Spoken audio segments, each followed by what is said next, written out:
दर्शकहरू नमस्कार। एबिसी वाचमा यहाँहरूलाई हार्दिक स्वागत छ। म अनन्त अनुराग। नेपाल र भारत बीचको परराष्ट्र मन्त्री स्तरीय बैठक दिल्लीमा आज सम्पन्न भएको छ। बैठकमा द्विपक्षीय हितका बारेमा कुराकानी भएको भारतका लागि नेपाली राजदूत नीलाम्बर आचार्यज्यूले मिडियालाई प्रतिक्रिया दिनुभएको छ। प्राप्त जानकारी अनुसार दुई देशका परराष्ट्र मन्त्री बीच 1-to-1 भेटवार्ता भएको भनेर जानकारी प्राप्त भएको छ भने मुख्यतः तीनटा विषयवस्तुमा बैठक केन्द्रित भएको हामीले अहिलेसम्मको जानकारी प्राप्त गरेका छौँ। बैठकमा भ्रमणलाई चाहिँ उच्चस्तरीय भ्रमणको सिलसिलालाई अझै अगाडि बढाउने द्विपक्षीय बीचमा एउटा मोटामोटी सहमति भएको छ भने दुई देशका बीचमा रहेका समस्याहरूका बारेमा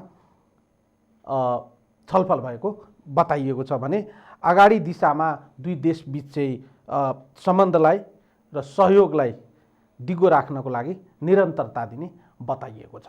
यसै बीचमा सबैभन्दा महत्त्वपूर्ण र सबैको ध्यान केन्द्रित भएको विषय थियो सीमाको विवादलाई कसरी यो बैठकमा प्रवेश गराइन्छ र यो बैठकमा सीमा विवादबारे कस्ता एउटा छलफल र निष्कर्ष निस्किन्छ। यो विषयमा निकै तर्क वितर्कहरू जारी रहँदा र सरकारको कामचलो सरकारको परराष्ट्र मन्त्रीको हैसियतमा परराष्ट्र मन्त्री प्रदीप गेवाली भारत भ्रमण गर्दै गर्दा निकै यसका पक्ष र विपक्षमा तर्कहरू प्रस्तुत भइरहेको थियो। यसै सन्दर्भमा आज हामी कुराकानी गर्नेछौँ। हामीसँग हुनुहुन्छ भर्चुअली जोडिनु भएको छ भारतका लागि पूर्व नेपाली राजदूत समेत रहिसक्नुभएका राजनीतिज्ञ दीप कुमार उपाध्याय। उहाँलाई कार्यक्रममा स्वागत गरौँ। नमस्कार दीप कुमार सर, तपाईँलाई कार्यक्रममा स्वागत गर्न चाहन्छु। नमस्ते, धन्यवाद। जुन आशा अपेक्षा र एउटा पक्ष विपक्ष राम्रा नराम्रा कुराहरू मुलुकमा भइरहेको छ, मुलुकको जुन एउटा तरल राजनीतिक अवस्था छ, यो धरातलमा टेकेर कामचलो सरकारको परराष्ट्र मन्त्रीको हैसियतमा उहाँको दिल्ली भ्रमण हुँदै गर्दा जुन प्रकारको आशंकाहरू थियो, उहाँ दिल्ली भ्रमणमा पुगेर बैठक सम्पन्न भइसकेपछि जे विषयवस्तुहरूमाथि सबैको ध्यान केन्द्रित भएको थियो, आज विषयवस्तुहरू जुन प्रकारले बाहिर आएको छ, यसलाई तपाईँको अनुभवले चाहिँ कसरी व्याख्या गर्नुहुन्छ? अब यो कूटनीति भन्ने विषय चाहिँ अब हामीले सोचे जस्तो अलिक हुँदैन। हेर्नुहोस्, ताली बज्नको लागि दुईटा हात चल्नुपर्छ, दुईटा हात चलेपछि मात्रै आवाज आउँछ नि। कूटनीतिमा पनि त्यस्तै। नेपाललाई त पीडा छ, हामीलाई सीमा विवादको पीडा छ, इपिजीको रिपोर्टको अब नबुझेर चाहिँ अर्गेलाई भयो भन्ने पीडा छ। त्यस्तै व्यापार घाटाका प्रश्नहरू छन्, कनेक्टिभिटीका कुरा छन्, पारवनका समस्या छन्, पावर ट्रेडका कुरा छन्। सबभन्दा ठुलो फेरि जस्तो हुन्छ नि, हाम्रो अब अन्तर्राष्ट्रिय कानुन नियमलाई मिचेर तटबन्धको नाममा, सडकको नाममा पानीको प्राकृतिक बहावलाई रोकेर नेपालतर्फ डुबान गर्ने, अब यी चाहिँ तपाईँको भन्नु सधैँभरि सदाबहार हाम्रा समस्या पीडाहरू थिए। अब हामी चाहन्छौँ सबभन्दा प्राथमिकतामा अब सीमाको विवादको बारेमा, खास गरेर यो कोभिडको महामारीमा चाहिँ अब कोभ्याक्सिनको बारेमा, इपिजीको प्रतिवेदनको बारेमा छलफल होस् कि त्यसले एउटा चाहिँ मार्गचित्र प्रशस्त गरोस् भन्ने। तर अब कूटनीतिमा अर्को पक्षले पनि नचाहिकन त्यो परिणाम चाहिँ अब सम्भव हुँदैन। हेर्नुहोस्, हामीले अब बुझ्नुपर्ने अथवा भन्नु अब सरकारले चाहिँ यी सब कुराहरू प्रष्ट रूपबाट अब जनतालाई भन्दैन। अब आफूले भन्न त जे पनि पाइयो। त्यसले गर्दाखेरि अलिकति परिस्थिति चाहिँ अब अहिले राष्ट्रकै हाम्रो जुन तपाईँले भन्नुभयो प्रतिनिधि सभा विघटन भएको अवस्था छ, आफ्नो पार्टीभित्र ठुलो विवाद छ, अब सरकार काम चलाउँछ। अब तै पनि सरकारले आफूलाई चाहिँ संवैधानिक प्रावधानहरूलाई पनि व्यवस्था गरेर, हिजोको बरु पञ्चायतमा त राजालाई एउटा छुट थियो, राजाले बोलेपछि हुकुम हुन्थ्यो, संविधानभन्दा माथि हुन्थ्यो। अब त्यस्तै हो भनेको जस्तो किसिमको सरकारले चाहिँ अब प्रधानमन्त्रीले व्यवहार देखाउन खोज्नु भएको छ। अब त्यस्तो एउटा व्यवहार देखाएको प्रधानमन्त्री, मन्त्रीमण्डलको सदस्यलाई अब छिमेकीहरूले पनि त अब नाडी छाम्छन्, आकलन गर्छन्। देशको समग्र परिस्थिति अब सीमा विवादमा यत्रो अभूतपूर्व न भूतो न भविष्यति राष्ट्रिय एकता बनेको थियो, त्यो एउटा अब हेर्नुहोस् भताभङ्ग भयो। आफैले त्यसलाई हामीले चाहिँ भत्काएर फेरि अहिले जिरो लेभलमा झारिसकेका छौँ। त्यसले गर्दाखेरि यो अब कति अनुकूल प्रतिकूल त्यो बारेमा सरकारले चाहिँ सोच्नु पर्दछ भनेर हामी धेरै कुराहरू यो भन्यौँ, पब्लिकली पनि भन्यौँ। र तैपनि नेपाल र भारतको सम्बन्ध भनेको एउटा सरकार एउटा पार्टीले बनाएको होइन, इतिहासको विरासत हो, संस्कृति सभ्यताको एउटा विरासत हो। अब त्यो भूगोलको जुन अब एउटा हाम्रो चाहिँ भन्छ नि अब बाध्यता छ, त्यो के गरी पनि हामी बदल्न सक्दैनौँ, केमिकली बदल्न सक्दैनौँ। त्यो परिप्रेक्ष्यमा नेपाल भारतका अवरुद्ध भएका हाम्रा कूटनैतिक राजनीतिक अब संवादहरू कमसेकम सुचारू हुन्छ भनेर सरकारले सजगताका साथमा यी कुराहरूलाई ध्यान दियोस् भन्ने अपेक्षा थियो।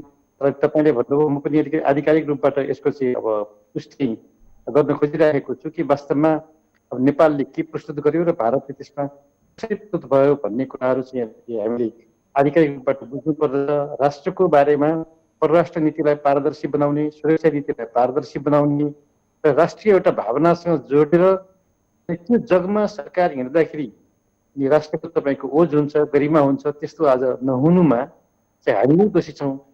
त्यसका अनुरागजी यी सबै परिप्रेक्ष्यमा हामीले यसको मूल्याङ्कन गर्नुपर्ने हुन्छ। तर मैले दुःखको साथ भन्नुपर्छ, हेर्नुहोस् एउटा सत्य कुरा जनतालाई अब थाहा पनि छ, अहिलेको मार्गचित्र भनेको खुफिया विभागका प्रमुखले अत्यन्त अपारदर्शी तवरले गरेको गोप्य मन्त्रणाको आधारको यो चाहिँ अहिलेको चाहिँ भन्छ न हाम्रो तपाईँको अब यो कूटनीतिक मार्गचित्र जस्तो देखिन गयो।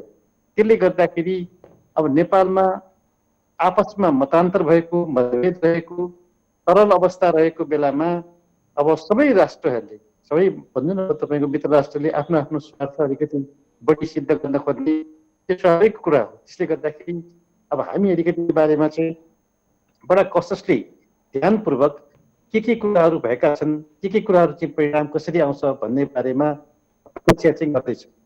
तपाईँको मूल्याङ्कन सुन्दा चाहिँ टाइमिङको हिसाबले, सिचुएसनको हिसाबले र कन्टेन्ट र एजेन्डाको हिसाबले यो भ्रमणलाई जुन प्रकारले पब्लिक डोमेनमा बहसको विषय बनाइएको थियो, भ्रमणमा गएर द्विपक्षीय बैठक पनि छलफल भएको छ, 1-to-1 भेटवार्ता पनि भएको भनेर जानकारी प्राप्त भएको छ। यस अर्थमा भारतले अहिलेको हाम्रो परराष्ट्र मन्त्रीजीको भ्रमणलाई एजेन्डाको हिसाबले, टाइमिङको हिसाबले, सिचुएसनको हिसाबले महत्त्व दिएको देखियो कि यसलाई चाहिँ एउटा कट्सी भिजिटको रूपमा, एउटा गेस्चर भिजिटको रूपमा मात्रै वेलकम गरेको देखियो? एउटा गेस्चर भिजिटको रूपमा मात्रै अब भारतले ग्रहण गरेको जस्तो देखिन्छ र अहिले हाम्रो नेपाल सरकारले चाहिँ यस्तो बेलामा पनि हामीलाई छिमेकीको समर्थन छ, मान्यता छ भनेर त्यसलाई एउटा प्रोपेगेन्डाको रूपमा प्रयोग गर्न खोजेको जस्तो देखिन्छ। हेर्नुहोस्, जुन कुरो चाहिँ राष्ट्रिय अब दृष्टिकोणबाट उपयुक्त होइन, किनभने अब कसैले पनि भन्छ न, जुन मैले भने राजनैतिक कूटनैतिक तहमा हुनुपर्ने संवाद वार्ताहरूलाई हामीले नै त्यसलाई अब एकदम तल झार्यौँ।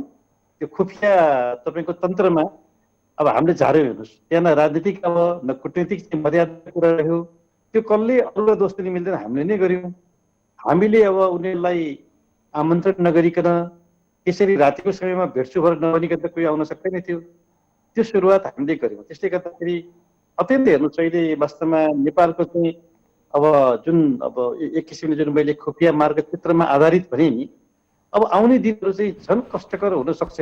त्यसले गर्दाखेरि अब यी कुराहरूलाई अब जुन तपाईँले 1-to-1 भेटको कुरा गर्नुभयो, त्यो पनि मैले त अब 2 पटक 2 वर्षको अवधिमा छोटो भए पनि 2 वर्ष चाहिँ नेपालको राजदूत भएर भारतमा सेवा गर्ने मौका पाएँ। अब त्यहाँ एउटा उनीहरूले पनि यो पीडाबोध चाहिँ दर्शाउँथे कि होइन, यो 1-to-1 भेटलाई कसरी म्यानेज गर्ने, तपाईँहरूको त सिस्टममै नरहने रहेछ, तपाईँहरूको चाहिँ संस्थागत अब यसको सम्झनामा नरहने रहेछ।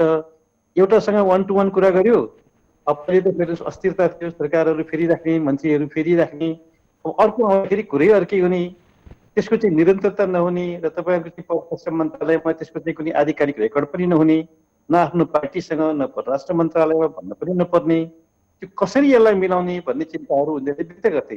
जबकि उनीहरूको त्यस्तो हुँदैन। उनीहरू जति 1-to-1 भने पनि उनीहरूले चाहिँ नोट टेकर राखेर आफ्ना कुराहरू गरेका हुन्छन्। अब त्यो चाहिँ विगतका हाम्रा कमी कमजोरी रह्यो र हामीले भन्ने गरेका थियौँ कि नेपालले आफ्नो एजेन्डालाई हाम्रो प्राथमिकता के हो त्यसलाई निरन्तरतामा राख्नु पर्दछ। कुनै पनि तहका हाम्रा बाधाहरूमा हामीले हाम्रो प्राथमिकतालाई चाहिँ निरन्तर रूपबाट उठाउनु पर्दछ, त्यसलाई समाधानमा हामी जोड गर्नु पर्दछ। त्यो हाम्रो चाहिँ आफ्नो दायित्व हो, हाम्रो स्वार्थ हो। अब त्यो गर्न सकेनौँ भने अब उनीहरूले तपाईँको भन्नु न, जस्तै अहिले सीमाको विवादको बारेमा पनि होइन, यो त परराष्ट्र सचिवको स्तरमा वार्ता गर्ने भनेकै छ, त्यो स्तरमा गरौँ न। अहिले संयुक्त आयोगमा किन छलफल गर्नु पर्यो, त्यो कुरो अहिले किन गर्ने? त्यसलाई दुवै सचिवहरूले बसेर यसको चाहिँ अब छलफल सुरुवात गर्ला, निरूपण गर्लान् भनेर चाहिँ उनीहरूले टार्न खोज्छन्। त हामी चाहिँ त्यो अहिलेसम्म चाहिँ यस्तै भन्छ, निरन्तरतामा नराखेर, प्राथमिकतामा नराखेर हाम्रो नेपालका समस्याहरू चाहिँ धेरै चाहिँ तपाईँको भन्नु न अब यथावत रहन गए। त्यो त्यो चाहिँ अहिले पनि अब दोहोरिने चाहिँ सम्भावना धेरै बढेर गएको छ। तपाईले बताए जस्तै मेरो प्रश्न के हो भने, मुलुकको राजनीति जुन तरल अवस्था छ, मुलुकमा सबैभन्दा आम जनताको आशा भरोसाको केन्द्र संसद अहिले विघटित अवस्थामा रहेको छ र यो मुद्दा चाहिँ सर्वोच्च अदालतको हातमा रहेको छ। राजनीतिक दलहरू बीचमा एक किसिमको अविश्वासको वातावरण बनिरहेको छ। मुलुकमा के हुने नहुने विषयवस्तुहरू एक किसिमले सङ्कटको स्थिति उत्पन्न भएको छ र यो सन्दर्भमा परराष्ट्र मन्त्रीजीको भारत भ्रमण भएपछि भारत चाहिँ नेपालको आन्तरिक राजनीतिकलाई लिएर सजग र सतर्क भएर द्विपक्षीय बैठकमा प्रस्तुत भएको जस्तो देखियो कि देखिएन? होइन, स्वाभाविक रूपबाट देखिएको छ र झन्झन टड्कारो भएर देखिन्छ। अझ सबभन्दा एउटा महत्त्वपूर्ण प्रश्न मैले तपाईँलाई भने, अहिलेको हाम्रो कूटनैतिक मार्गचित्र जुन चाहिँ राजनैतिक कूटनैतिक तहबाट मर्यादाबाट तल ओर्लेर अब खुफिया तन्त्रमा आधारित चाहिँ अब हाम्रो प्रधानमन्त्रीले के कुरा गर्नुभयो रक प्रमुखसँग, त्यो कुराहरूको सार्वजनिक रूपबाट न उहाँको पार्टीलाई जानकारी छ, न सरकारलाई जानकारी छ, न अरू तपाईँको भन्नु देशवासीलाई जानकारी छ। यो चाहिँ के भनेदेखि बडा कष्टकर, बडा भयावह समय हाम्रो हुनसक्छ। हेर्नुहोस्, आउने दिनहरूमा अझ तपाईँका थप घटनाहरू हुन सक्छन्। त्यसले गर्दाखेरि यस्ता कुराहरूमा चाहिँ हामीले अब विशेष रूपबाट ध्यान दिनुपर्ने हुन्छ। हेर्नुहोस्, होइन भनेदेखि अब यो त के भनेदेखि अहिले यो खालि प्रतिनिधि सभाको विघटन भएर अब अहिले धेरै बुद्धिजीवीहरूले शङ्का गरेछन् यो त संविधानको नै यो विघटनको चाहिँ एउटा सुरुवात हो, संविधानकै विघटन हो भनेर भन्छन्।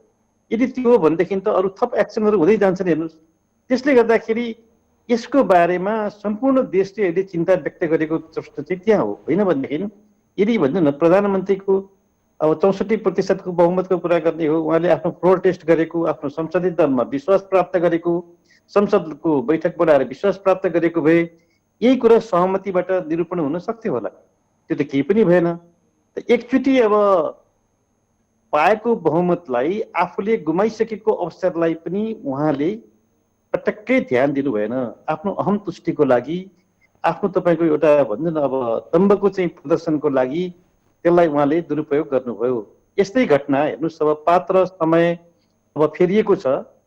अब किशुनजीको विरुद्ध पनि अविश्वासको प्रस्ताव आयो, उहाँ सरक्क हटेर आफ्नो दलमा अविश्वास आएपछि अब म त अहिले पनि साक्षी नै छु। हेर्नुहोस्, त्यो बेलामा खुमबहादुरजी अब अहिले हुनुहुन्न, दिवंगत हुनुभयो, विजय कस्तारजी हुनुहुन्छ, उहाँले आएर किशुनजी हामी साथीहरूलाई सम्झाउँछौँ, म्यानेज गर्छौँ, खालि तपाईँको कन्सेप्ट लिन आएको भन्दा उहाँले हात जोडेर बाबु अब एकचोटि म प्रति साथीहरूले अविश्वास जसले भनेर गरे पनि गरे भने अब उनीहरूलाई फेरि मेरो पक्षबाट तिमीहरूले तान्ने, प्रभावित गर्ने, बदल्ने कुरापट्टि नलाग। म हृदयदेखि धन्यवाद दिन चाहन्छु, आभारी छु। अब म मेरो आफ्नो चाहिँ परमेश्वरसँग कुरा गर्छु र त्यसपछि संसदमा आफ्नो वक्तव्य दिन्छु भन्नुभयो। त्यसपछि उहाँले एउटा हृदयस्पर्शी वक्तव्य दिएर सरक्क हट्नुभयो। त्यो बेलामा दुर्घटना टर्यो। फेरि काङ्ग्रेसकै सरकार होइन, तपाईँको भन्छ अब केन्द्रको प्रधानमन्त्री हुनुभयो।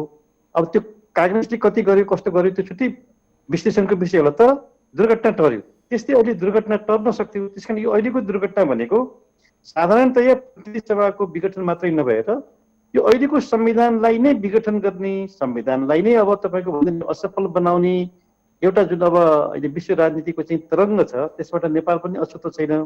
त्यो तरङ्गित राजनीतिको चाहिँ असर अब यहाँ पनि भन्नु निकै ठुलो अब घटनाहरू, थप अरू घटनाहरू हुने मान्छेहरूले आकलन गरेका यो कुरो चाहिँ भयावह छ।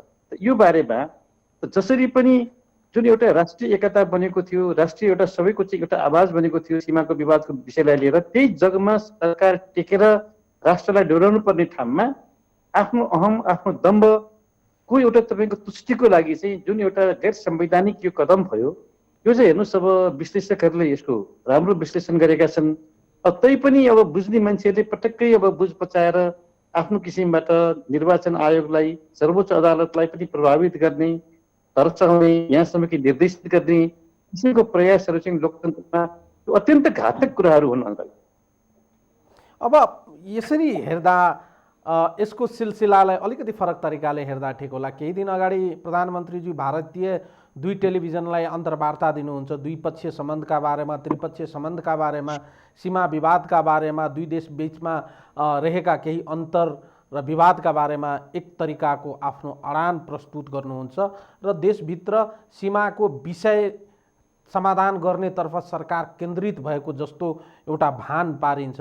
तर परराष्ट्र मन्त्रीज्यू यति बेला दिल्लीमा रहँदै गर्दा, उहाँले भेटवार्ता वा छलफलहरू गर्नुहुँदै गर्दा चाहिँ अहिले म जे तपाईँलाई बताइरहेको छु र जे तपाईँलाई सेयर गरिरहेको छु एउटा मिडियालाई दिनुभएको प्रतिक्रियाको आधारमा म बताइरहेको छु र हाम्रो भारतका लागि नेपाली राजदूतज्यूले जुन कुरा बताउनु भएको छ यस अर्थमा त सीमाको विवादको विषय त्यति प्राथमिकतामा भारतीय पक्षबाट रहेनन्, तिनीहरूको इन्ट्रेस्ट रहेनन् भन्ने कुरा त हिजैबाट चर्चामा रहेको थियो। हिजो भारतीय विदेश मन्त्रालयको प्रवक्ताले चाहिँ एउटा पत्रकारको चाहिँ जिज्ञासामा उहाँले बताउनु भएको थियो, आयोग र सीमा विवाद फरक विषय भएको हुनाले सीमाको विषयवस्तु सेटल डाउन गर्नको लागि हाम्रो सेपरेट मेकानिजम नै भएको हुनाले सीमाको विषयवस्तुहरू सोही मेकानिजममा कुराकानी हुनेछन् भन्ने शैलीको उहाँको प्रतिक्रिया रहेको थियो। यस अर्थमा नेपालले उठाउन चाहेको तर भारतले त्यसलाई इन्टरटेन गर्न नचाहेको, सतही रूपमा त्यसलाई केवल चाहिँ मुन्टो हल्लाएर प्रतिक्रिया जनाएको जस्तो स्थिति उत्पन्न भएको देखियो नि, होइन र? होइन, तपाईँले महत्त्वपूर्ण प्रश्न गर्नुभएको छ। हेर्नुहोस्, कुटनीतिमा अब म त हुनु त त्यति ठुलो अब विशेषज्ञ होइन, मेरो आफ्नो छोटो जानकारीमा कुटनीतिमा मर्यादाका कुरा र त्यसको चाहिँ एउटा निरन्तरताको कुरा अत्यन्त महत्त्वपूर्ण हुन्छ।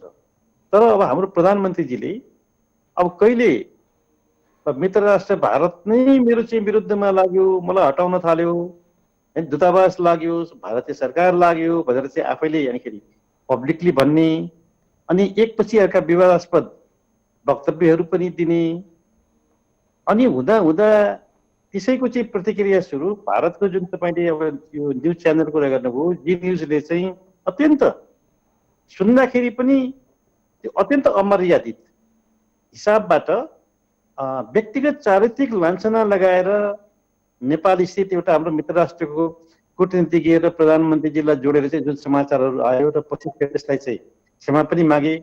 त्यही न्युज च्यानललाई अहिले अकस्मात रूपबाट नेपाल सरकारले, वर्तमान सरकारले चाहिँ कसरी आमन्त्रण गर्यो, कसरी त्यो एउटा इन्टरभ्यू दियो र विवादास्पद इन्टरभ्यू, त्यसपछि सगरमाथाको बारेमा, अन्य कुराहरूको बारेमा विवादास्पद अहिले कुराहरू जुन आएको छ, यसले पनि हेर्नुहोस् धेरै कुराहरूको सङ्केत गर्छ। जुन मैले भने कुटनीतिमा अब यसको मर्यादाका कुरा र निरन्तरताका कुरा, घडीको सुई हल्लिएको जस्तो गरेर कहिले दायाँ कहिले बायाँ स्विङ गरेपछि नि त्यो राष्ट्रिय अस्मिता, राष्ट्रिय गौरव भन्ने कुरो रहँदैन। हेर्नुहोस्, जुन कुराको हेक्का हाम्रो प्रधानमन्त्रीजीलाई चाहिँ पटक्कै भएको देखिँदैन र सबै कुरा मनै जान्ने, मनै गर्ने भनेर अहिले परराष्ट्र मन्त्रालय कसैको कुनै भूमिका छैन।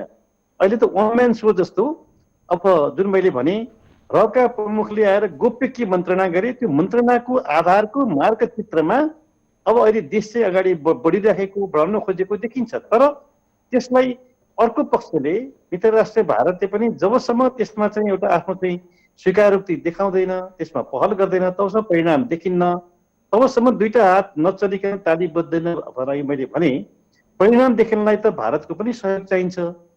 जुन कुरोको कतै त्यो छैन। हेर्नुहोस्, र प्रमुखलाई भारतको उनी चाहिँ दूत हुन् कि होइनन् भन्ने बारेमा भारत पटक्कै बोल्दैन। हामी चाहिँ एकतर्फी रूपबाट दूत हो, प्रधानमन्त्रीको दूत हो भनेर हामी तपाईँको हल्ला गर्छौँ।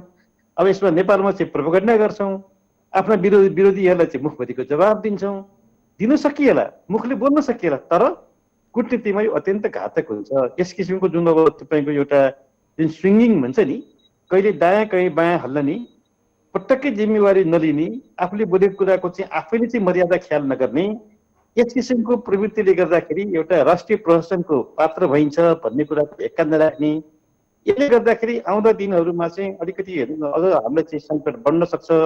अनुरागजी, यसलाई हामीले के भनेदेखि अब जे भए पनि जुन सरकार रहे पनि सरकारको अब नीतिको चाहिँ परराष्ट्र नीतिको व्याख्या गर्ने, त्यसलाई सञ्चालन गर्ने, खास गरेर मित्र राष्ट्र भारतसँगको जस्तै अहिले पनि हेर्नुहोस्, म त सीमामा कपिलवस्तुमा छु, सिमानामा छु, भारतको सिमानामा छु। अहिले सिमाना चाहिँ बन्द छ, अरू सबै कुराहरू चाहिँ सिमाना खुला छ।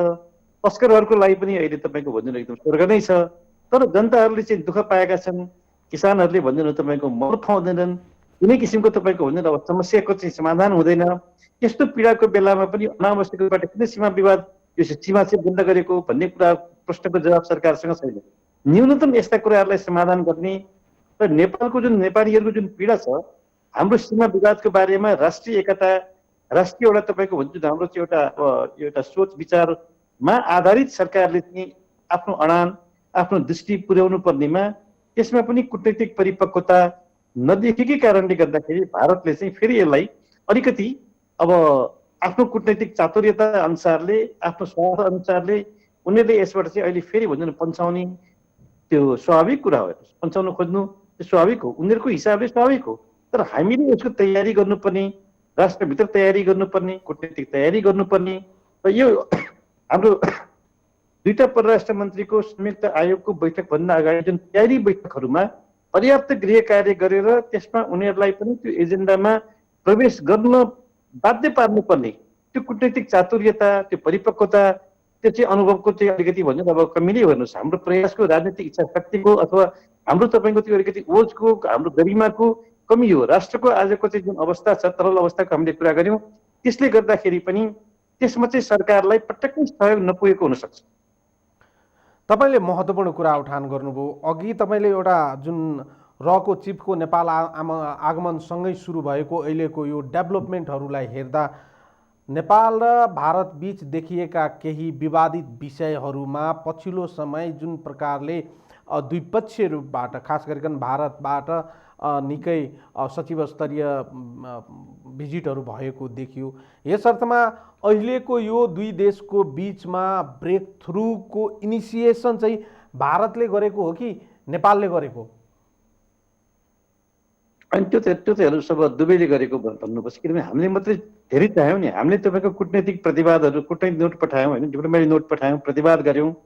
भारतले महामारीको बहाना बनाएर यहाँसम्म कि प्रविधिको माध्यमबाट पनि नेपालसँग संवाद वार्ता गर्न चाहेन, त्यो हिजोको कुरा थियो। तर पछि गएर अब जब यो गोप्य मन्त्रणाको हामीले गोप्य मन्त्रणा वा मार्गचित्रको चाहिँ कुरा आयो, त्यसपछि गएर भारतले पनि अब चाख देखायो।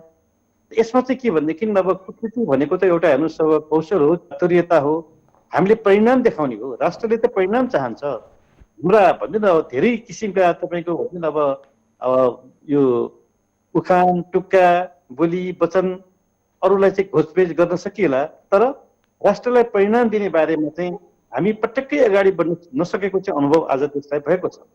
त्यसैको अहिले निरन्तरता हो। किनभने भारतले नेपालको सीमा विवादको बारेमा कमसेकम नेपालबाट जे जति पनि नेपालका प्रमाणहरू छन् त्यो ग्रहण गर्यो र भारतको प्रमाणहरू पनि के छ त्यो चाहिँ आगामी बैठकको लागि अब नेपालले पनि ग्रहण गर्यो। त्यसलाई चाहिँ दुवै देशले त्यसलाई चाहिँ बसेर एक्जामिन गर्ने, त्यो एक्जामिन गरेको आधारमा अनि फेरि अर्को बैठकबाट चाहिँ छलफल गर्ने भनेर भन्न सकिन्थ्यो। यस्ता कुनै कुराहरूमा इन्टरटेन भएको जस्तो मलाई पनि लागेको छैन। हुन त आधिकारिक रूपबाट यसको अन्तिममा वक्तव्य आएपछि आधिकारिक रूपबाट कुरा गरौँला भनौँला, तर आजको सूचना अनुसारले यतापट्टि पटक्कै रुचि छैन। इपिजीको रिपोर्टको बारेमा पनि कुनै सार्थक तपाईँको वार्ताहरू, अरू पनि नेपालका जुन एउटा तपाईँको हाम्रो राष्ट्रिय महत्त्वका हाम्रा कन्सर्नहरू छन्, हाम्रा चिन्ताहरू छन्, चासोहरू छन्, त्यस बारेमा अब भारतको तर्फबाट यो पावर ट्रेडका बारेमा, हाम्रो चाहिँ व्यापार घाटाको बारेमा, यो डुबानको खास गरी पानीका प्रबन्धनका बारेमा आधिकारिक रूपबाट हिजोसम्म जे अब भएन तर अब गरौँ, अब मिलेर जाउँ भन्ने बारेमा अलिकति त्यसरी ठोस रूपबाट कुराहरू अगाडि बढेको जस्तो मलाई पनि लागेको छैन, जुन चाहिँ हुनु पर्थ्यो। हेर्नुहोस्, किनभने सरकार त नेपाल र भारतको सम्बन्ध भनेको सरकारहरू आउँछन् जान्छन्। यो कुनै एउटा सरकारले एउटा व्यक्तिले बनाएको स्थापित गरेको सम्बन्ध होइन, यो त संस्कृति सभ्यताको इतिहासको विरासतको हाम्रो सम्बन्ध हो। त्यसकारण नेपाली जनतालाई चित्त दुखाउने, नेपाली जनतालाई दुखी बनाउने किसिमको काम भारत सरकारले नगरोस्। हाम्रो यत्रो एउटा प्रगाढ मित्रताको जुन एउटा गौरव गाथा छ त्यसलाई चाहिँ भारतले कहिल्यै पनि अवमूल्यन नगरोस्। नेपालीहरू चाहिँ यति स्वाभिमानी छन् कि यिनीहरू कहिल्यै पनि झुक्न जान्दैनन्, टुट्न सक्छन् तर झुक्न जान्दैनन्, झुक्दैनन् भन्ने कुरा त प्रधानमन्त्री मोदीलाई अझ बढ्ता थाहा छ। त्यसैले मैले त बरु धेरैचोटि सार्वजनिक रूपबाट धन्यवाद दिएको थिएँ कि प्रधानमन्त्री मोदी आएपछि नेपालसँग राजनीतिक तहको सम्बन्ध राख्ने बारेको सुरुवात भयो। पहिले त राजनीतिक तहको सम्बन्ध नै थिएन। त्यही मिसन अनुसार नै म पनि भारतमा 2 वर्षको लागि राजदूत भएर गएँ र राजनीतिक तहको सम्बन्धलाई यो सरकारले 3 वर्षसम्म, यत्रो थाई सरकार थियो होइन, यो सरकारले यत्रो समय चाहिँ गुमायो।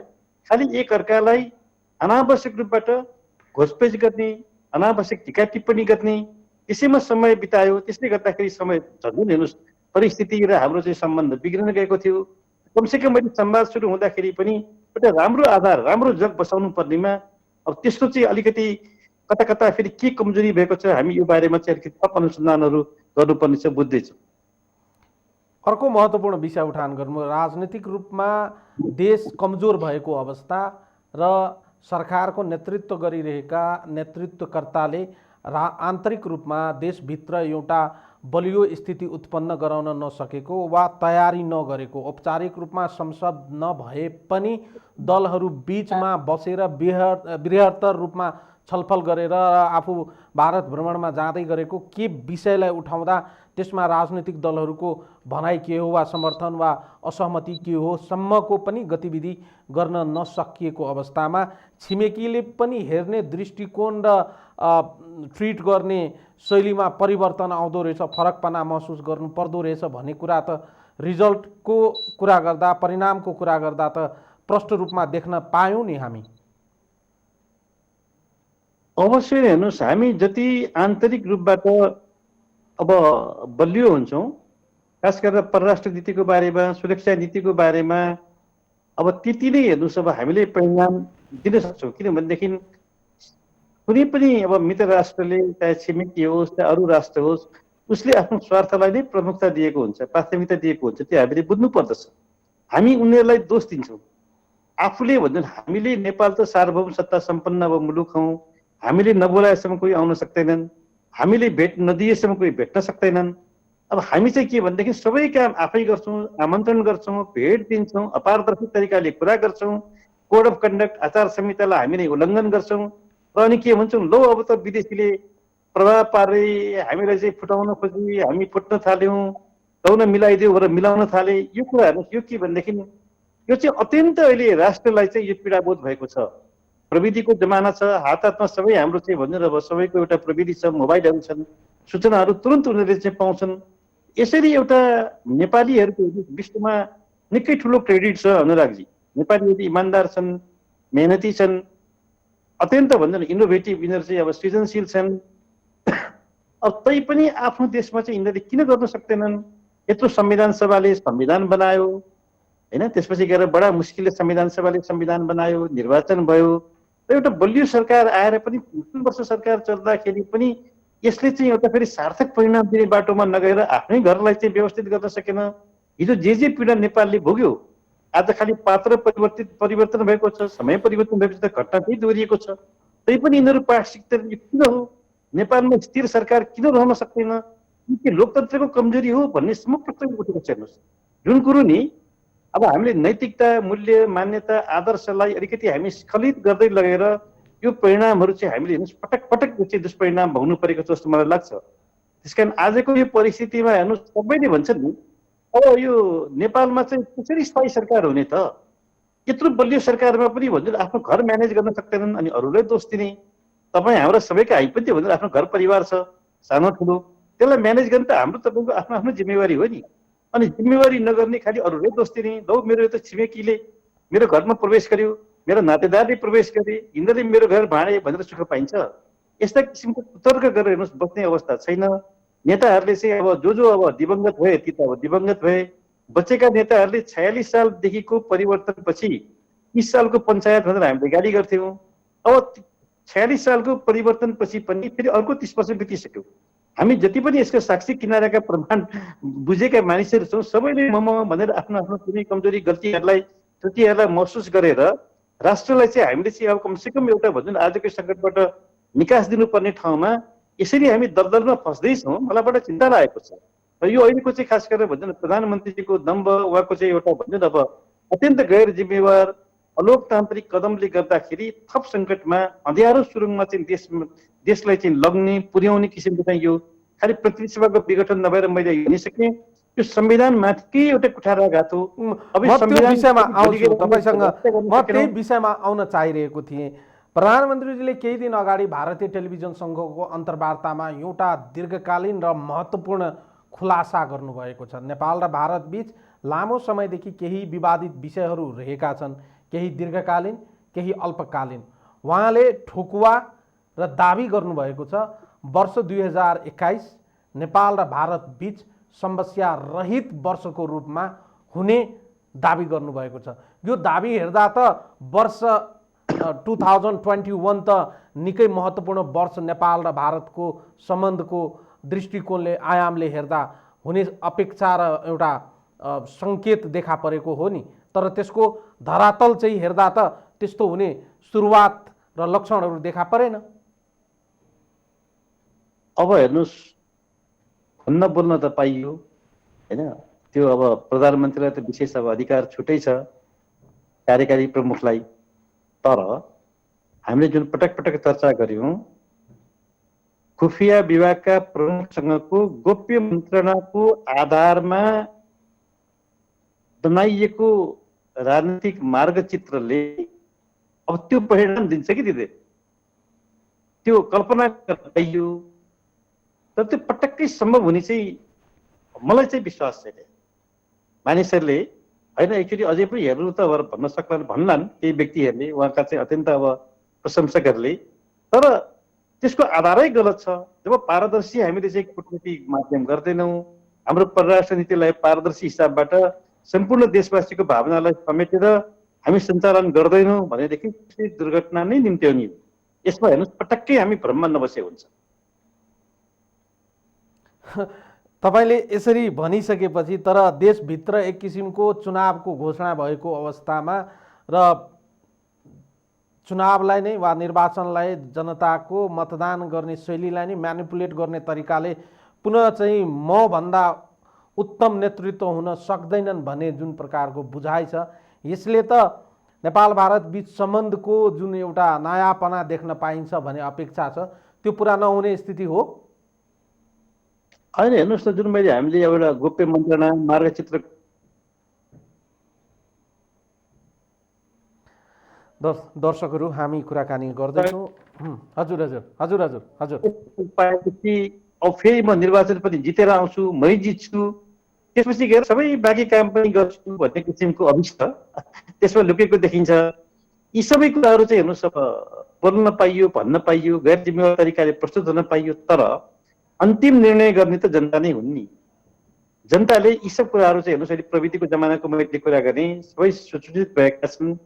हुँदो खाँदोको आफ्नो चाहिँ तपाईँको सरकार आफ्नो चाहिँ समयलाई यसरी अहिले तपाईँको भन्छ एउटा हठात अब हामी अँध्यारो सुरुङमा पुर्याएर यो कसको चाहिँ तपाईँको स्वार्थ सिद्ध गर्न खोजिएको छ भन्ने कुरा त अब केही दिनमा बिस्तारै प्रश्न हुँदै जाला। हेर्नुहोस्, त चुनाव पनि अब जसरी निर्वाचन आयोगको काम गराएको ढिलासुस्ती छ, हाम्रा न्यायमूर्तिहरूले पनि अब छिटो छरितो न्याय सम्पादन गरेर यी सब कुरा टुङ्गाउनु पर्नेमा त्यहाँ पनि ढिलासुस्ती देखिन्छ। त्यसले गर्दाखेरि आशंकाका बादलहरू झन्झन बढारिँदैछन् र वैशाखमा चुनाव त खालि भन्ने हो, यो वैशाखमा चुनाव हुने होइन भन्ने किसिमको चाहिँ कुराहरूको पुष्टि हुँदैछ। र नहुने चुनावलाई देखाएर जसरी हुन्छ सत्ता रहने, सत्ताबाट चाहिँ आफू विमुख नहुने र सत्ताको नाममा यो काम चलाउ सरकार होइन, यो त फुल फ्लेजेड सरकार हो भनेर एउटा अब राज्य संयन्त्रको राज्य तपाईँको एउटा कोषको चाहिँ दोहन गर्ने बाहेक अरू कुरा होला जस्तो लाग्दैन। त्यसले गर्दाखेरि यो आउने दिनहरू जुन नेपालको लागि चाहिँ कष्टकर हुन सक्छ। अब यो बारेमा हामी सम्पूर्ण राजनैतिक दलहरूले, नागरिक समाजले अहिले जुन किसिमको चेतनाको स्तरहरू बढेको छ, त्यसमा नेपाली काङ्ग्रेसले पनि अहिलेको चाहिँ यो तपाईँ गैर संवैधानिकरणको चाहिँ विरोधमा छौँ हामी। अब हाम्रो यो पहिलो चरणको आन्दोलनहरू त्यो माघको 8 गते सम्पन्न भएपछि फेरि यो बारेमा नेपाली काङ्ग्रेस पार्टीले चाहिँ आधिकारिक निर्णयहरू गर्नेछ। र त्यो गर्ने सिलसिलामा अब जुन अब परिदृश्यहरू चाहिँ जस्तै हुन्छ संसद पुनर्स्थापना हुने बाद दर्शकहरू हामी कुराकानी गर्दैछौँ। हजुर, हुने अर्को किसिमको सिनेरियो हुने कुराहरू छन्। त्यसले गर्दाखेरि अब हामीले यी सबै कुराहरूलाई चाहिँ नेपाली काङ्ग्रेसले अत्यन्त जिम्मेवारीका साथमा वस्तुनिष्ठ हिसाबले निर्णयहरू गर्नुपर्ने, राष्ट्रको जिम्मेवारी अब ग्रहण गर्नुपर्ने अब समय चाहिँ आएको छ। म एउटा यो प्रश्न गर्छु, त्यसपछि म आन्तरिक राजनीतिको विषयमा कुराकानी गर्छु।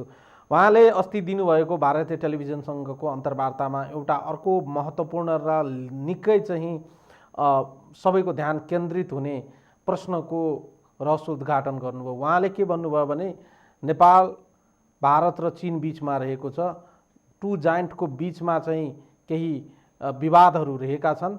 नेपाल भारत र चीन बिचको विवाद समाधान गर्नको लागि मध्यस्थकर्ताको भूमिका गर्न सक्ने क्षमता राख्दछ र यदि आवश्यकता पर्यो भने म त्यो गर्न सक्छु भनेर बताउनु भएको छ। हाम्रो पोजिसनले त्यस्तो गर्न सक्ने स्थिति छ? कूटनीतिकको आँखाले हेर्दा चाहिँ कसरी बुझ्न सकिन्छ यो विषयलाई? हेर्नुहोस् न, एउटा हाम्रो साधारण जनताहरूले बुझ्ने साधारण कुरा चाहिँ कतै पनि नि तपाईँ भनेको राम्रो, आफैले मपाई भनेको चाहिँ अलिकति राम्रो मानिन्न हाम्रो समाजमा। त्यस्तै कुटनीति मात्र रहने अत्यन्त तपाईँको यो भन्दा यसको चाहिँ महत्त्व रहन्छ। त्यो कुरो हामीले भन्ने हो र त्यो त हाम्रो तपाईँको भन्नु अब आफ्नो व्यवहारले, आफ्नो एउटा चातुर्यताले, आफ्नो कूटनीतिक कौशलले त्यो मित्र राष्ट्र चीनले, मित्र राष्ट्र भारतका अब सम्बन्धित भन्ने व्यक्तिहरूले अब त्यो आग्रह गर्ने भन्ने कुरालाई आफै मपाई भनेर मपाई भएर भन्न त पाइयो। तर अब के अहिलेको चाहिँ अवस्था, अहिलेको चाहिँ सरकारको चाहिँ भन्दैन अब तपाईँको कमजोर अब स्थितिमा ती कुराहरू चाहिँ सम्भव छ? त्यो त हेर्नुहोस्, हामीले अहिले तपाईँ भन्यो नि विश्व राजनीति अहिले तरङ्गित छ। त्यो विश्व राजनीतिको तरङ्गमा एकातिर अमेरिकन, युरोपियन, त्यसपछि क्वाडका, जसमा मित्र राष्ट्र भारतको पनि करिब समानताको स्थिति आइसक्यो। अर्कोतिर मित्र राष्ट्र चीनको चाहिँ तपाईँको हुन्छ एउटा आफ्नो चाहिँ धुरीको चाहिँ कुराहरू छन्। यस्तो बेलामा नेपालले अब होइन अब म नै गर्न सक्छु, म गर्छु भनेर आफ्नै मुखले आफैले भन्नुमा अब त्यो त एउटा के भनेदेखि अब हामी राष्ट्रिय प्रहसनका कुराहरू गर्छौँ। अहिलेका विवादहरू भनेको चाहिँ एकदम राष्ट्रिय प्रहसनको रूपमा देखियो। त्यसलाई थप एउटा कडी, राष्ट्रिय प्रहसनको थप कडीको रूपमा मात्रै मैले त्यसलाई अब मैले चाहिँ बुझेको छु। अरूले कसरी बुझ्नुहुन्छ आफ्नो आफ्नो कुरा हो। त्यो बोल्न त पाइयो हेर्नुहोस्, तर बोलेको चाहिँ सुन्ने मान्छेहरूले चाहिँ हाँस्ने बाहेक अरू कुरा यसमा चाहिँ हुन सक्ला जस्तो मलाई लाग्छ। म राजनीतिक विषयवस्तुमा कुराकानी गर्न चाहन्छु। अब यो विषयवस्तुहरू त भयो, राजनीतिक रूपमा अहिले देशको जुन चाहिँ एउटा त्रिकोणात्मक रूपमा जुन टसल देखिएको छ, सडक वर्सेस सरकारको एउटा संवैधानिक सङ्कट पनि देखा परेको छ। यो सङ्कटको सहज समाधान हुने दिशातर्फ मुलुक अगाडि बढेको छ कि यो सुरुवात हो, योभन्दा पनि अझै भयावह स्थिति आउन बाँकी नै छ मुलुकमा? अब हेर्नुहोस्, एउटा हामीले अब वर्तमान संविधान भनेको सहमतिको दस्तावेज हो। त्यसलाई बडा मुस्किलले संविधान सभाबाट संविधान जारी भयो। त जारी हुन साथै फेरि त्यसमा संशोधनको पनि गुन्जाइस छ भनेर तत्कालीन सुशील कोइरालाको नेतृत्वको सरकारले नै फेरि क्याबिनेटबाट निर्णयहरू गर्यो, जसमा हाम्रो मधेस केन्द्रित दलहरूको असहमति हुँदाहुँदै पनि, विरोध हुँदाहुँदै पनि त्यो चाहिँ अब जारी भयो। त्यसपछि गएर उहाँहरूलाई चाहिँ एउटा हामीले निर्वाचनमा ल्यायौँ, निर्वाचन सम्पन्न भयो, सरकारमा पनि केही समय बस्नुभयो। त एउटा के भनेदेखि निरन्तर चल्ने अब प्रक्रिया चल्दै अहिलेको यो सङ्कटले गर्दाखेरि हेर्नुहोस्, अब यी सबै कुरा चाहिँ उपलब्धिहरू आफ्नै कारणबाट अहिले अब यी चाहिँ तपाईँको भन्नु अब एक किसिमले ओझेलमा पर्ने, अब करिब करिब दुर्घटनामा पर्ने सङ्केतहरू देखियो। त्यस कारणले चाहिँ हामी अझै पनि आग्रह गर्न चाहन्छौँ, जुन संविधान बनाउँदाखेरि हाम्रो पनि अत्यन्त ठुलो भूमिका महत्त्व थियो र सबै खास गरेर तत्कालीन हाम्रो भन्नु संविधान सभाका अध्यक्षहरूले, अरू नेताहरूले बोलेका अहिले शब्दहरू सञ्चार माध्यममा अत्यन्त त्यसको चाहिँ तपाईँको भन्छ जनताहरूले चाहिँ रुचिका साथमा त्यसलाई अहिले चाहिँ अब त्यसलाई ग्रहण गरेका छन्, श्रवण गरेका छन्।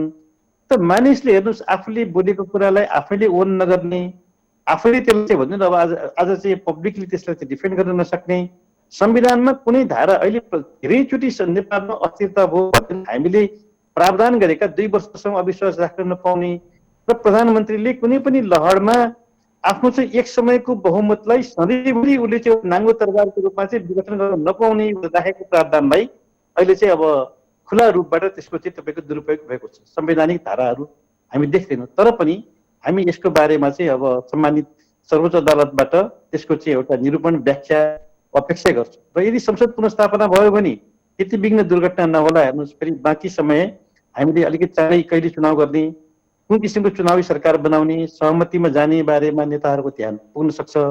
होइन जबरजस्ती अब यसलाई चाहिँ हामीले भन्छौँ अब अहिलेका चाहिँ राजनीतिक कुराहरूलाई मात्रै आधार बनाएर संविधानका कुराहरूलाई चाहिँ हामीले ओझेलमा पारेर जाने हो भने त्यसले चाहिँ फेरि थप दुर्घटनाहरू निम्त्याउन सक्छ, थप मुठभेडहरू, थप अशान्तिहरू हुने सम्भावनाहरू बढ्दै जान्छ, जसमा हाम्रो अहिले जुन विश्व राजनीतिको तरङ्गको कुरा हामीले गऱ्यौँ त्यसबाट नेपाल पनि अछुतो छैन, प्रभावित छ।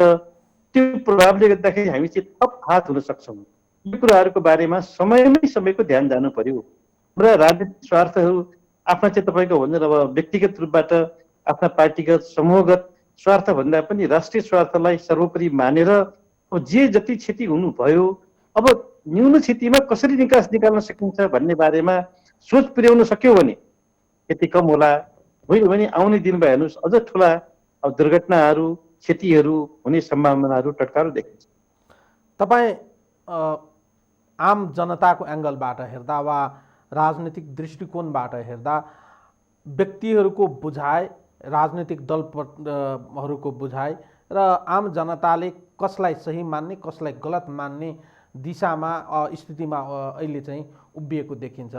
मूलत मुलुकलाई अहिले संविधानको धाराहरू मार्फत निर्वाचनतिर जाने कि निर्वाचनबाट आएको मत परिणाम अनुसार चाहिँ संविधानको रक्षा गर्ने, अथवा संविधानको रक्षा गरेर निर्वाचन गराउने कि निर्वाचन गरेर संविधानको रक्षा गर्ने, यो दुईटाको बीचमा जुन लडाइँ देखिएको छ यो दुईटाको बीचको डिफ्रेन्सिएट अब चाहिँ कसरी गर्ने, मेन लोकतान्त्रिक पद्धति मूल्य मान्यतालाई चाहिँ अब कसरी फेरि स्थापित गर्ने?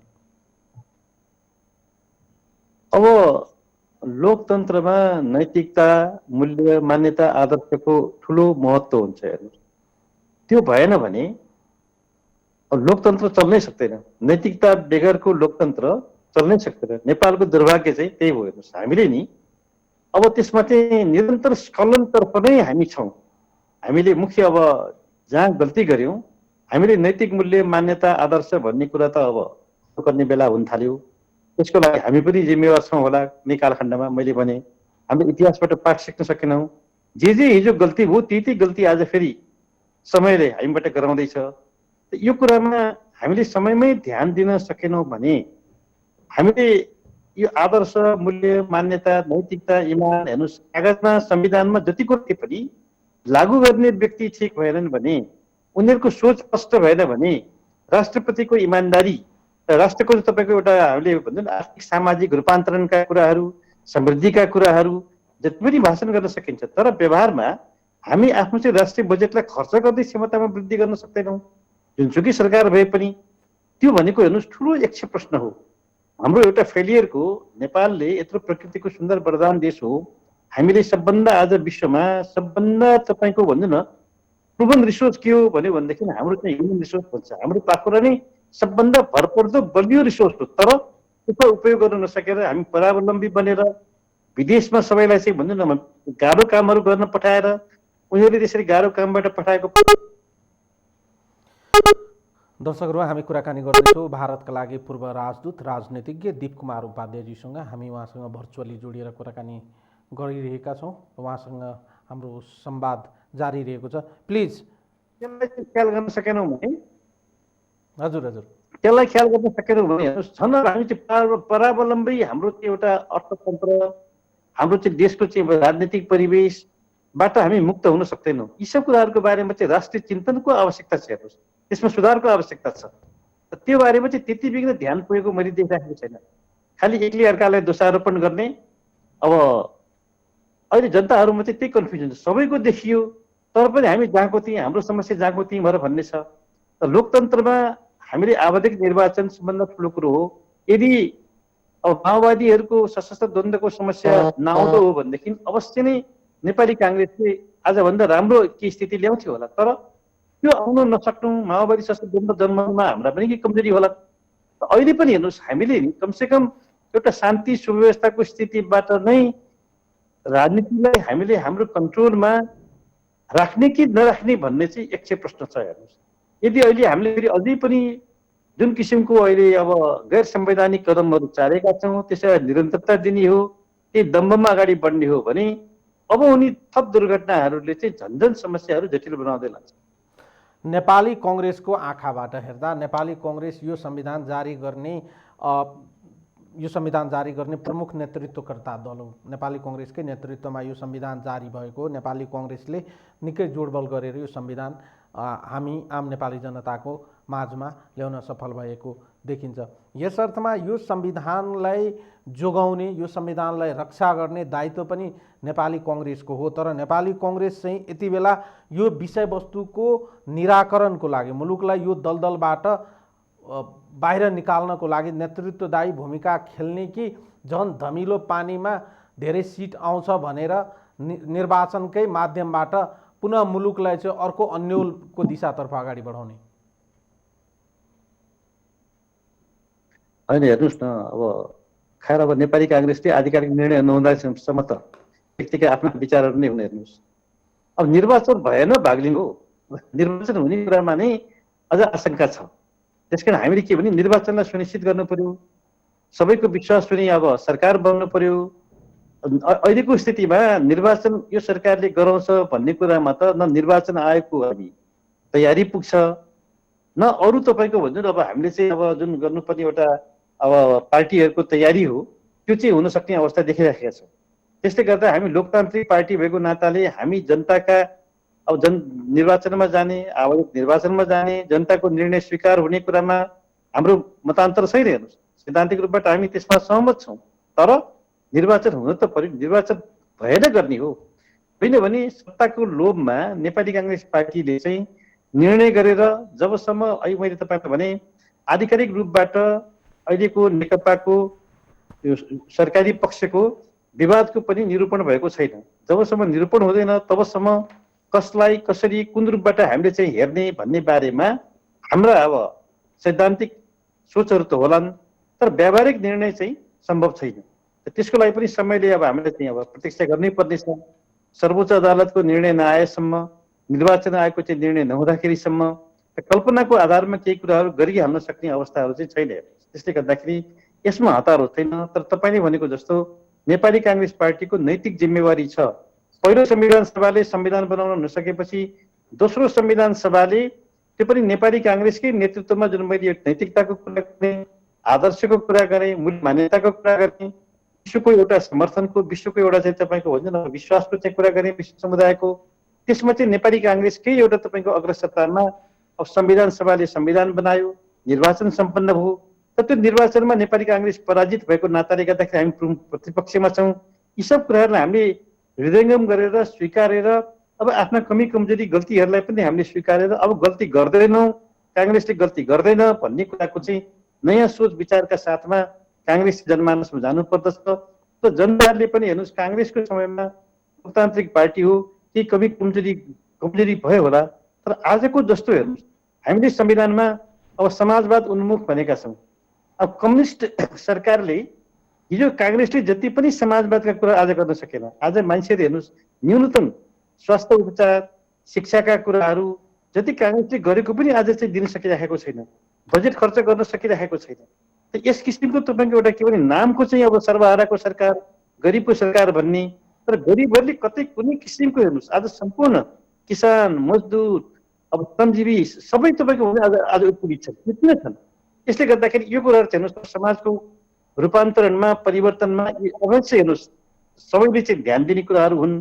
त्यसैले म यो बारेमा धेरै भन्नुभन्दा पनि काङ्ग्रेसले पनि हेर्नुहोस् आफ्ना कमी कमजोरीहरूलाई अब सच्याउनु पर्दछ, सच्याएर जनतामा जानु पर्दछ।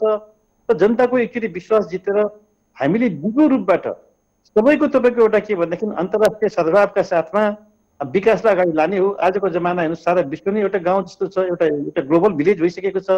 यो अवस्थामा हामीले अब नेपालबाट सूर्य उदय, कम्युनिजमको उदय भयो, सारा विश्वमा डाउनफल भएको कम्युनिजम यहाँबाट अब उदाउँछ, यहाँबाट विस्तार हुन्छ। र भारतीय विस्तारवाद र अमेरिकी साम्राज्यवादको चाहिँ विरोध गरेर त्यसको चाहिँ जगमा हामी चाहिँ एउटा अन्तर्राष्ट्रिय भाइचाराको आधारमा अब हाम्रो चाहिँ एउटा कूटनीतिक अब मिसन सुरु गर्छौँ भनेर भन्ने जस्तो अदूरदर्शी कुराहरूले गर्दाखेरि अब यो दुर्घटनाहरू हुँदैछन्। त्यो बारेमा हामी सबैले हेर्नुहोस् ध्यान दिनुपर्ने जरुरी छ। हामी अन्त्यतिर छौँ, तर महत्त्वपूर्ण एउटा प्रश्न सोध्न मन लाग्यो। पब्लिकमा बौद्धिक जमातमा र यो प्रणालीमाथि एक किसिमको आशंका उब्जिएको जस्तो देखिन्छ।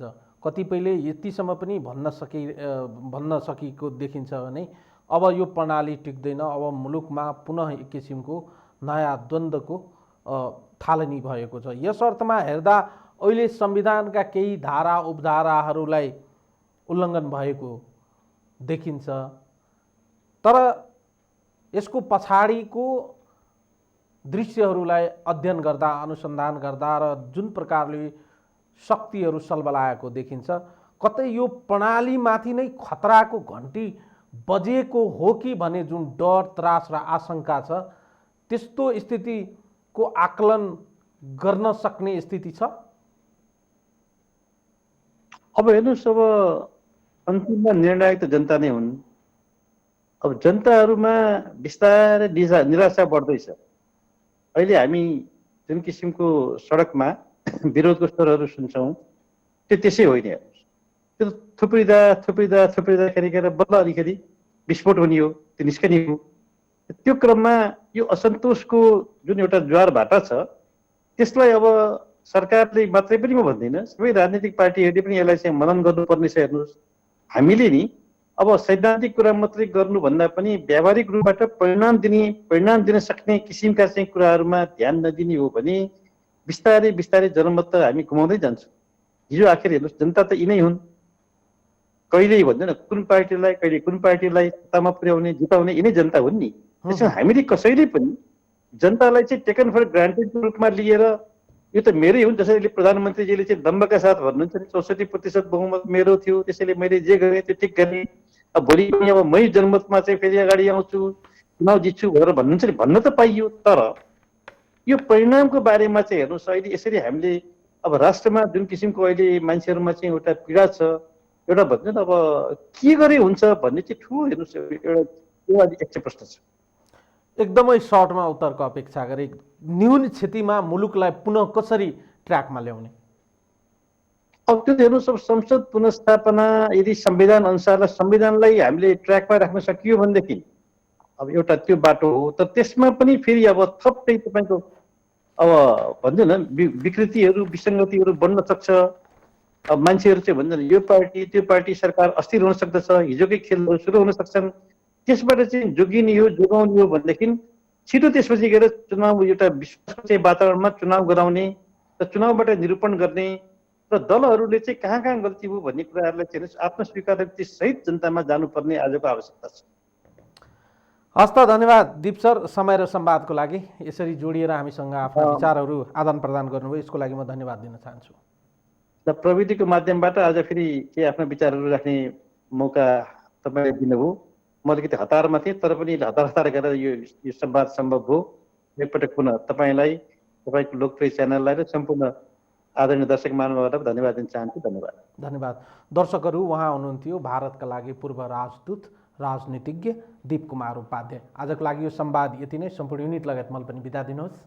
नमस्कार।